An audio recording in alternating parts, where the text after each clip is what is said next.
আমাদের অর্ডারে কচু পাতা, এই যে দেখছেন কচু পাতার মধ্যে ডাল বাটা দিয়ে একটা রেসিপি হচ্ছে, তার সেটার প্রিপারেশন চলছে। এটা একটা স্পেশাল অর্ডার। এইভাবে পাতলা করে ডালের একটা লেয়ার দিয়ে দেবেন পাতার উপরে, তারপর আরেকটা পাতা দিয়ে দেবেন, যে সেটার উপরেও হালকা করে আরেকটা লেয়ার দিয়ে দেবেন ডালের। পাতাটাকে মুড়ে নেব,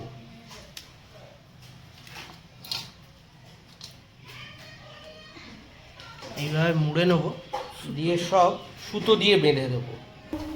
কড়াইতে জল গরম করে নিয়েছি, এবার এগুলো ছেড়ে দেবো সেদ্ধ হওয়ার জন্য। সুতো দিয়ে বাঁধার একটাই কারণ, যাতে খুলে না যায় সেদ্ধর সময়।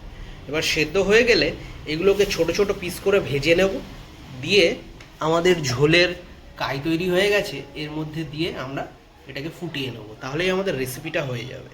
সেদ্ধর পরে আমরা ছোট ছোট পিসেসে কেটে নিয়েছি দেখুন। এবার ভেজে নেব, ভেজে আমরা এইভাবে করে নিয়েছি এক একটা বড়া। আমাদের তরকারিটা হয়ে গেছে, এবার আমরা এটা ডেলিভারি করব।